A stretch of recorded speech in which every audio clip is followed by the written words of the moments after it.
The rain was still tapping against the high-arched windows of Sarah's brownstone when the text lit up her phone at 3:14 a.m. In the dead of night, the harsh blue glare of the screen felt like an intrusion, cutting through the heavy silence of the bedroom. It wasn't a message from a friend or a late-night work email. It was an automated, high-priority security alert from the proprietary logistics softwares she had spent 4 grueling years coding from scratch. Access denied. Master developer credentials revoked. Sarah's breath hitched in her throat. She sat up straight in bed, the heavy silence of the house suddenly feeling suffocating.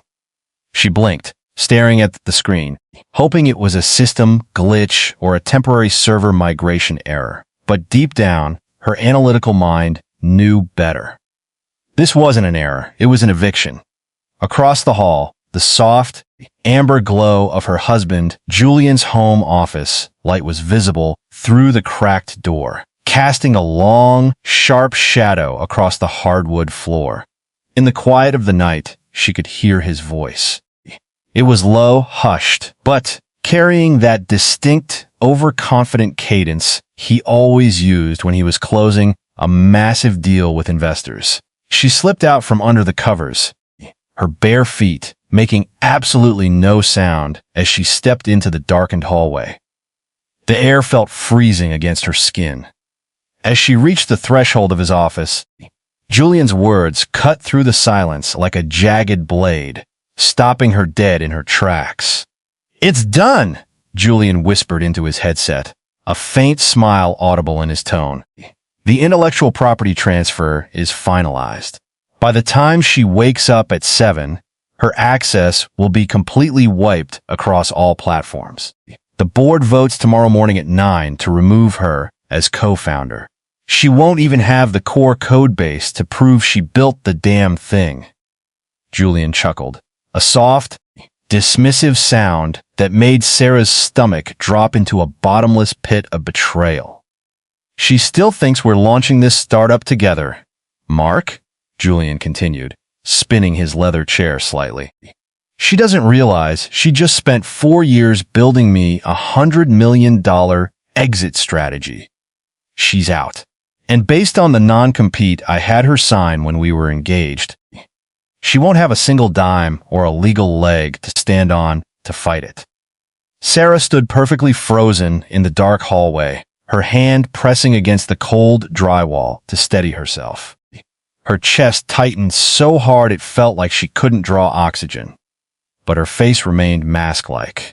This was Julian, the man she had shared a bed with for 3 years, the man who had sat at their kitchen table, holding her hand, convincing her to leave her secure, high-paying tech executive job so they could build an automated supply chain empire together from their living room.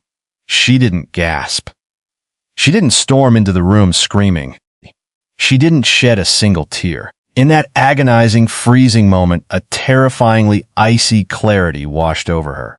She realized with absolute certainty that Julian had never looked at her as a wife or a partner. He had recruited an unpaid, brilliant engineer to build his fortune, and now that the product was finished, he was firing her. She quietly stepped backward into the shadows of the bedroom. Instead of opening the corporate laptop she usually used for work, the one Julian's IT team had undoubtedly compromised, she reached into the very back of her closet. She pulled out an old, beat-up secondary laptop, a machine with no corporate tracking software, one that had never been connected to the company's main office network. Julian thought he had locked her out. He thought that by revoking her admin credentials on the main user interface, he had completely erased her from the equation. But Julian was just a businessman. He was an executive who understood marketing decks, investor relations, and slick presentations. He didn't understand the complex, hidden anatomy of software. Sarah didn't just write the code for this multi-million-dollar company. She had built its entire digital architecture. And like any brilliant engineer who anticipated systemic failure, she had built a back door. The secondary laptop booted up, its faint hum masked by the steady patter of rain outside. Sarah sat on the bedroom floor, the screen illuminating her face in a cold, pale light. Julian thought he had won. He thought that by revoking her admin credentials on the primary server, he had stripped her of her life's work. But Julian didn't understand code. He understood presentations. He treated the software like a house he owned, assuming that changing the lock on the front door would keep the architect out. Sarah didn't need the front door. During the very first week of development, when the startup was nothing more than an ambitious sketch on a napkin, she had built a secondary encrypted routing partition. It was a failsafe, a completely hidden backdoor buried deep within the application's kernel, masked as a routine diagnostic loop. It didn't rely on the main user database. It didn't report to the admin console. It was a ghost in the machine, known only to her. Her fingers flew across the mechanical keyboard with practiced, rhythmic speed. She bypassed the standard corporate firewalls, executing a low-level command line sequence that carved straight through the system's security layers. Within 90 seconds, she was inside the company's core financial database. What she found there made her blood run entirely cold. She had expected to find documentation relating to her forced ouster, but the reality was infinitely more malicious. For the past 6 months, Julian had been systematically siphoning company investment funds into a private offshore account registered in the Cayman Islands. He hadn't done it under his name alone. Utilizing his administrative access, he had meticulously forged her digital signature on every single cross-border transfer authorization. He wasn't just stealing her software. He was setting up a paper trail that pointed directly at her. If the company was audited, or if the investors discovered the missing capital, Sarah would be the one facing federal fraud charges, while Julian walked away clean with the intellectual property. The betrayal evolved from a corporate coup into an immediate fight for her survival.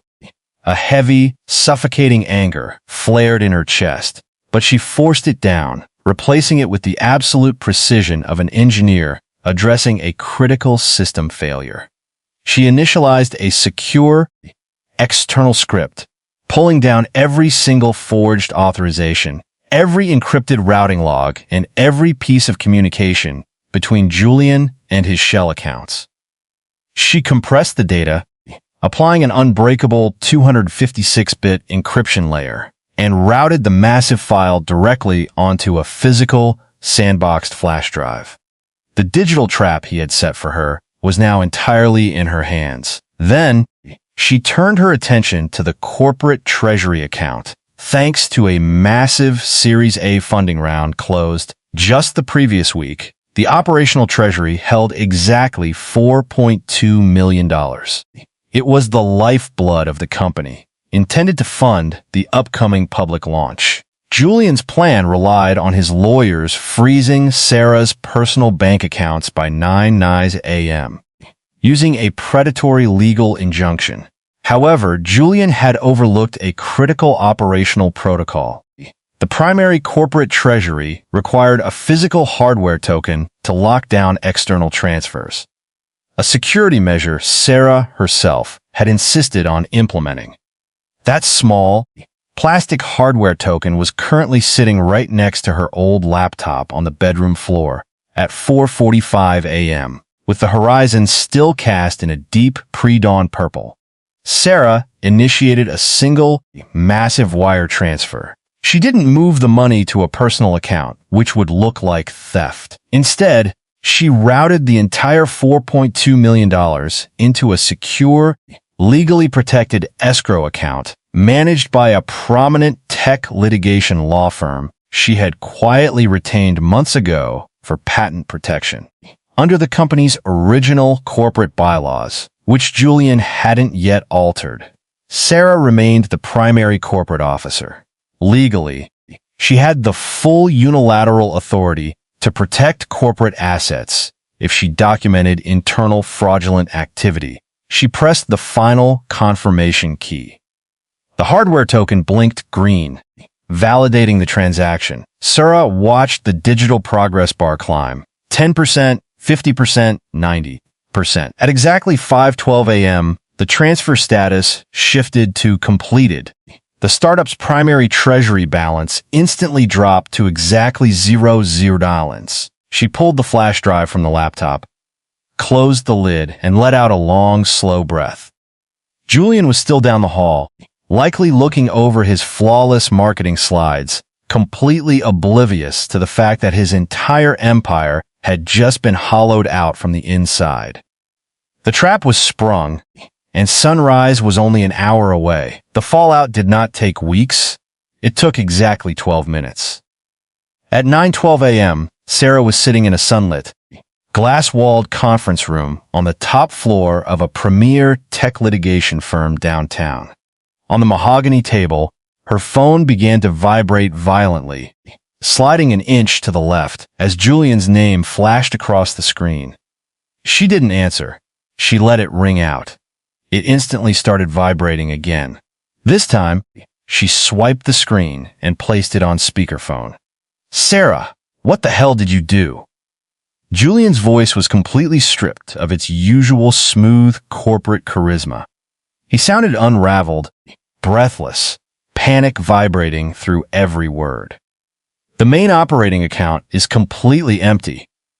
The investors from the venture fund are sitting right here in the boardroom for the launch meeting, and our treasury is at zero. Where is the money?" Sarah leaned back in her chair, her voice dropping into a calm, measured register that contrasted sharply with his hysteria.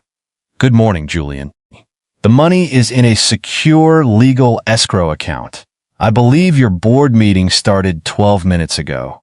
You should probably step back inside and explain to those investors why you've been forging my digital signature to siphon their capital into the Cayman Islands." A heavy, suffocating silence dropped over the line. She could hear his ragged breathing, the sudden realization hitting him like a physical blow. "Sarah, look, let's talk about this," Julian stammered, his tone pivoting into a desperate, hurried pitch. "It's just a misunderstanding. We can fix this internally. Just reverse the transfer right now, please. If the fund managers see this audit trail, the company is dead.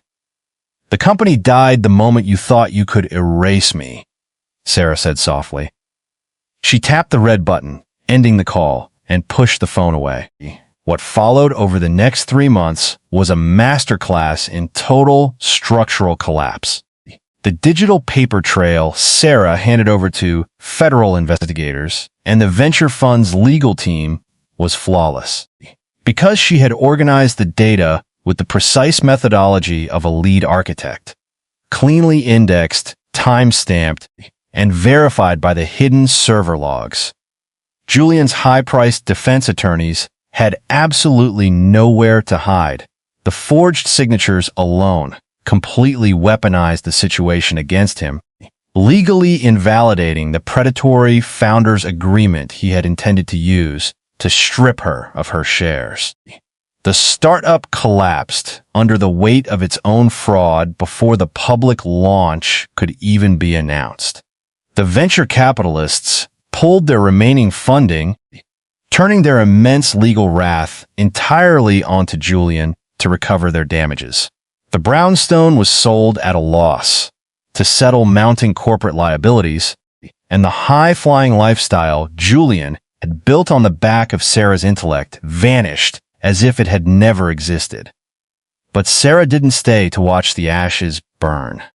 She wasn't interested in his destruction.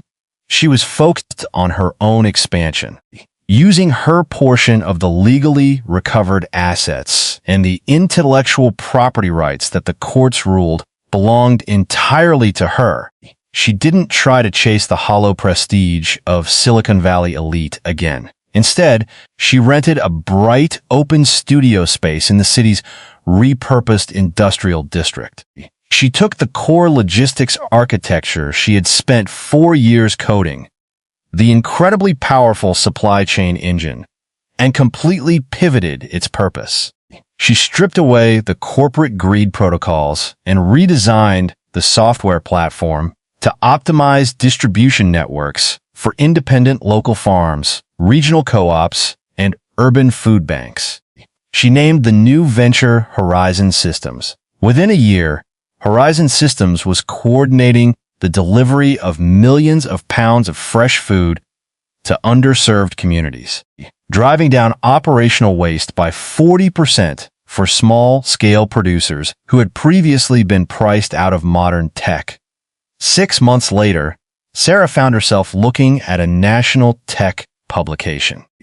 On the cover was her own face, captured in the natural, bright light of her studio. The headline was straightforward: "The Architect of Efficiency: How Sarah Wilson Rebuilt the Modern Supply Chain." Julian had spent years treating her like an asset to be acquired, used, and discarded.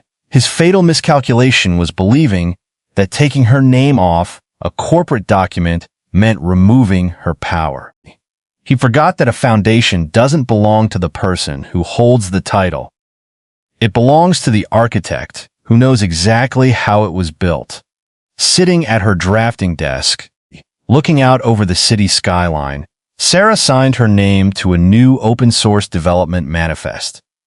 Her own name, her own work, her own future, and she didn't think about him at all.